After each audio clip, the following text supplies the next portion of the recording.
Hello everyone, welcome to Learning Spot by Mehek. So today we are going to cover NTA UGC NET series जहाँ पे हम banking and financial institution unit का topic करेंगे types of banking. I hope ये video आपके लिए helpful रहेगी। अगर आप चैनल पे नए हैं तो please subscribe learning spot by Mahak. Now first is branch banking. Branch banking एक तरह से हमारे इंडिया में ज्यादातर जो बिजनेसेस हैं वो ब्रांच बैंकिंग में ही इन्वॉल्व हैं। ठीक है, हमारी जो ब्रांचेस सेटअप होती हैं वो under section 23 of banking regulation act 1949 के अंडर सेटअप होती हैं।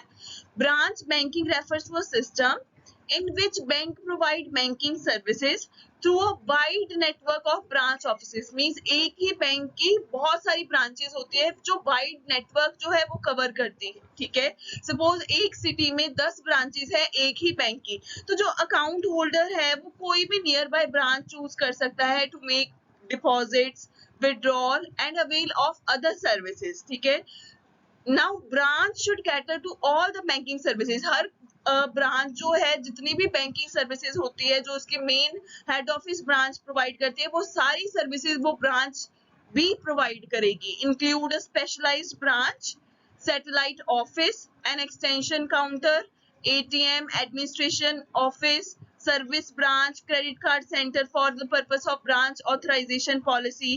ठीक है, तो जैसे एक बैंक की जो भी सर्विसेज होती हैं वो हर एक ब्रांच वो सर्विसेज प्रोवाइड करेगा। ठीक है, अगर हम एडवांटेज की बात करें, ब्रांच बैंकिंग का एडवांटेज है बेटर मैनेजमेंट हो जाता है। ठीक है, रिस्क डाइवर्सिफाई हो जाता है क्योंकि ज्यादा बैंक ब्रांचेस हैं तो जितना भी रिस्क है वो सारी ब्रांचेस में क्या हो गया, डाइवर्सिफाई हो जाएगा। ठीक है, रिस्क डाइवर्सिफाई हो जाएगा। अगर डिसएडवांटेजेस की बात करें तो यहाँ पे एक तरह से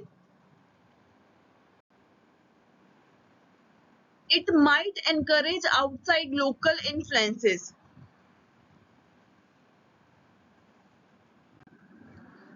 now next is unit banking. Unit banking मतलब एक ही बैंक है। ठीक है, यहाँ पे यूनिट बैंकिंग सिस्टम जो है ओरिजिनेटेड हुआ है यूएस में। ठीक है, it is limited of banking where bank operate only from a single branch। जो बैंक है वो एक सिंगल ब्रांच से ही अपना जो बिजनेस है वो कैरी ऑन करता है। और a few branches in the same area, अगर है भी ब्रांचेस तो वो सेम एरिया में ही होंगे, taking care of local community। In comparison to branch banking, the size of unit bank is very small.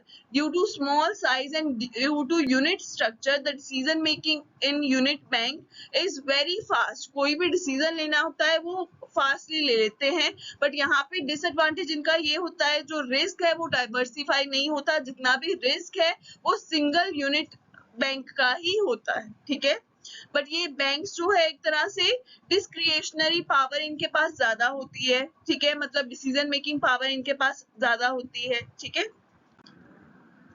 Now next is mixed banking. Mixed banking जहाँ पे वो कमर्शियल बैंकिंग भी करते हैं और इन्वेस्टमेंट बैंकिंग का भी काम करते हैं। ठीक है, मतलब mixed banking is a system in which bank undertake activities of commercial and investment banking together. These bank give short term and long term loans to the industrial concerns. ठीक है, एक तरह से इन्वेस्टमेंट बैंकिंग का अगर काम करते हैं तो इंडस्ट्रियल सेक्टर को वो short term long term loans provide करते हैं। और बैंक जो है एक तरह से एडवाइस लेने के लिए एक्सपर्ट्स को अपॉइंट करती है। The bank appoint experts which give valuable advice on various financial issues and also gauge the financial health of companies। जो भी कंपनीज हैं उनकी फाइनेंशियल हेल्थ जो है वो मेजर करने में हेल्प करती है। ठीक है, और industries don't have to run to different places for different financial needs. मतलब कि अगर इंडस्ट्रीज को एक ही पॉइंट पे एक ही जगह से डिफरेंट जो उनकी फाइनेंशियल नीड्स है वो फुलफिल हो जाती है मिक्स बैंकिंग के थ्रू। ठीक है, दे दस प्रमोट रैपिड इंडस्ट्रियलाइजेशन। ये इंडस्ट्रियलाइजेशन को ज्यादा प्रमोट करते हैं मिक्स बैंकिंग। ये ज्यादा लोन्स वगैरह प्रोवाइड करते हैं इंडस्ट्रियल सेक्टर को ताकि डेवलपमेंट हो पाए। ठीक है, हमारी कंट्री जो है धीरे धीरे डेवलप हो जाए। They may however pose a grave threat to liquidity of a bank and lead to bad debts. ठीक है, यहाँ पे ज्यादा डिसएडवांटेज हो जाता है कि लोन ज्यादा देते हैं, शॉर्ट टर्म लॉन्ग टर्म, तो बैड डेट्स होने का डर जो ज्यादा होता है यहाँ पे। Now next is chain banking. Chain banking refers to the type of banking when a group of person come together to own and control 3 or more independently chartered bank. अगर हम chartered bank की बात करें, एक financial institution होते हैं जो deposits को accept करते हैं और safeguard करते हैं, ठीक है। Each of these banks could maintain their independent existence despite common control and ownership. अगर एक ही जगह पे common control and ownership है, फिर भी ये banks जो है independent इनकी existence होती है, ये खुद ही maintain करते हैं सब कुछ. The bank in the chains are assigned specific function, so there was no loss of profit and overlapping of interest. Means जैसे चेन बैंक्स में हर एक बैंक को जो है अलग से एक फंक्शन जो है स्पेसिफाई कर दिया जाता है, असाइन कर दिया जाता है, ताकि ना ही लॉस हो प्रॉफिट्स का, ना ही उनके इंटरेस्ट जो है ओवरलैप हो, ठीक है। हर बैंक को अपना एक काम, अपनी एक एक्टिविटी दे दी जाती है, एक स्पेसिफिक फंक्शन उन्हें दे दिया जाता है कि उन्हें इस पे काम करना है, ठीक है, ताकि जो इंटरेस्ट है वो ओवरलैप ना हो पाए। Now next is universal banking. It is a system of banking under which big banks undertake a variety of banking services like commercial banking, investment banking, mutual funds, merchant banking, insurance, मतलब सब कुछ ही जो एक financial institute provide करता है। Universal banking system में सारी ही banking services, commercial bank की सर्विसेज, इन्वेस्टमेंट बैंक की services, mutual funds, merchant bank की सर्विसेज, इंश्योरेंस सर्विसेज, सारी ही सर्विसेज जो है यूनिवर्सल बैंक एक ही जगह पे प्रोवाइड करता है, ठीक है। It involves providing all these services under one roof by financial experts who can handle multiple financial products easily. This helps to boost investors' confidence and also makes the operation more cost effective. ठीक है, एक ही जगह पे सारी services provide हो रही है तो इन्वेस्टर का कॉन्फिडेंस भी बूस्ट होता है और कॉस्ट इफेक्टिव भी होता है, हमारी कॉस्ट जो है वो कम होती है, ठीक है। Different policy regulation for different financial product make the operation cumbersome and a big drawback for banks, ठीक है। एक तरह से हर फाइनेंशियल प्रोडक्ट के लिए डिफरेंट पॉलिसी रेगुलेशन होती है, जिससे जो ऑपरेशंस हैं थोड़े डिले हो जाते हैं, ठीक है। तो ये एक तरह से इन बैंक के लिए बिग ड्रॉबैक बन जाता है।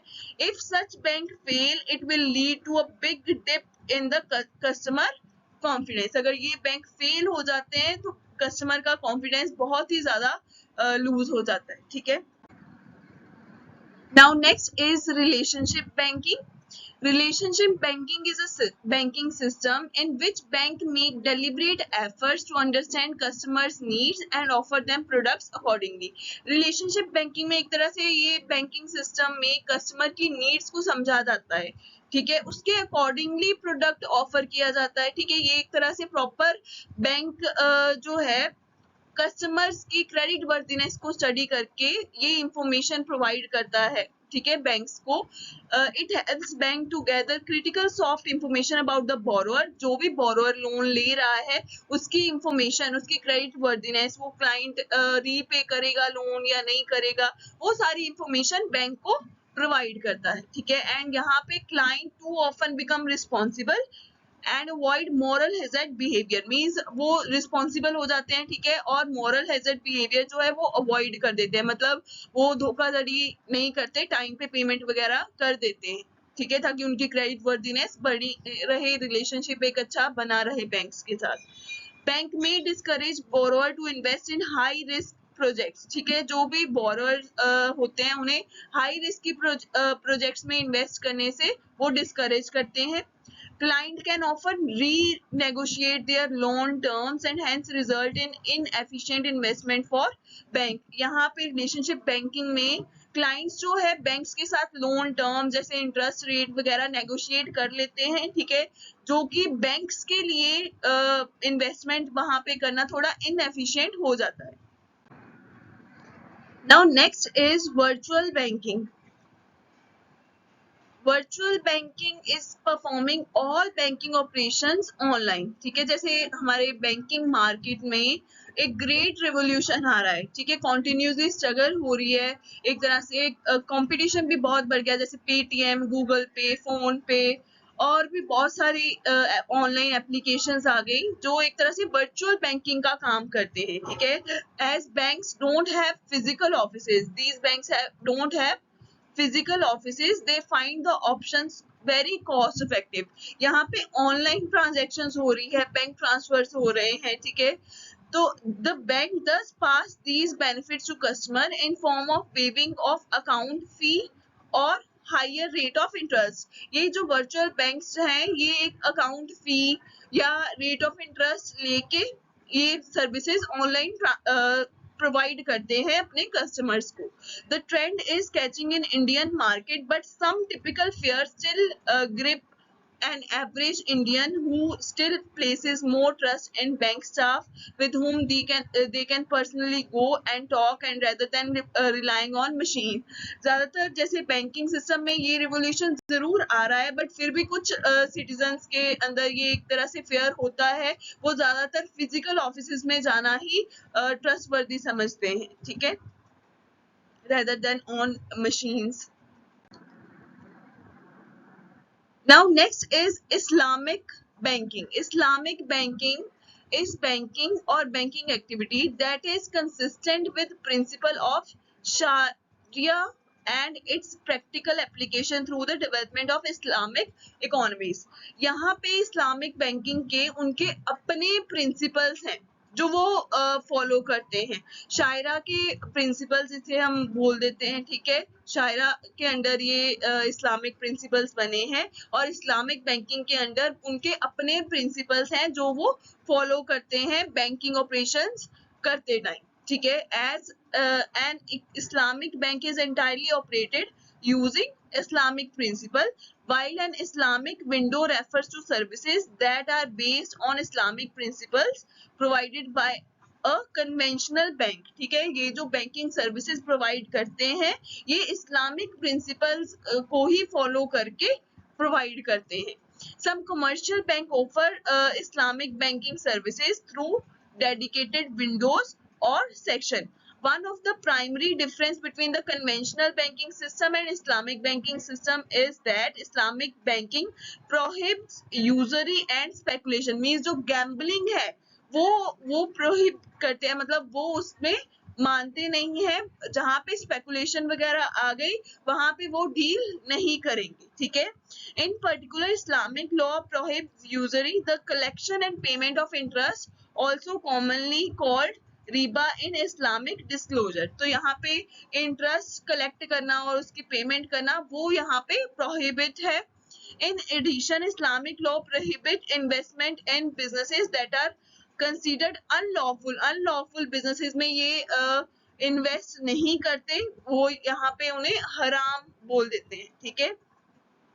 Such a business that sell alcohol, pork or business that produce media, ठीक है, media gossips, pornography which are contrary to Islamic values, ठीक है। In late 20th century number of Islamic banks are created to cater to this particular banking market। Now next is shadow banking। Shadow banking refers to all the non-bank financial intermediaries that provide services similar to those traditional commercial bank. Non banking financial institution भी हम shadow banking को बोल देते हैं, ठीक है। ये एक तरह से काम तो ट्रेडिशनल कमर्शियल बैंक वाला ही करते हैं, ठीक है, ट्रेडिशनल बैंकिंग फंक्शंस ये परफॉर्म करते हैं, but do so outside the traditional system of regulated depository institution, but ये उससे बाहर रह के काम करते हैं, ठीक है। इनकी एक्टिविटीज कौन कौन सी होती है? क्रेडिट इंटरमीडिएशन, जैसे बजाज फाइनेंस हो गया, वो लेंडिंग एक्टिविटी परफॉर्म करता है, ठीक है। लिक्विडिटी ट्रांसफॉर्मेशन, ठीक है, शॉर्ट टर्म डेट्स वगैरह प्रोवाइड करते हैं। Maturity transformation, short term liabilities to fund investment, मतलब शॉर्ट टर्म लाइबिलिटीज को लॉन्ग टर्म एसेट में कन्वर्ट करते हैं। In Indian financial arena, shadow bank term can be used for non-banking financial companies. However, non-banking financial company in India have been regulated by RBI since 1963. Other example are investment bankers, merchant bankers, mutual funds, mortgage companies, ये सारी shadow banking के अंडर ही आ जाती है। Now thank you. अगर आपको वीडियो अच्छी लगी है तो please like, comment, share and subscribe learning spot by Mahak.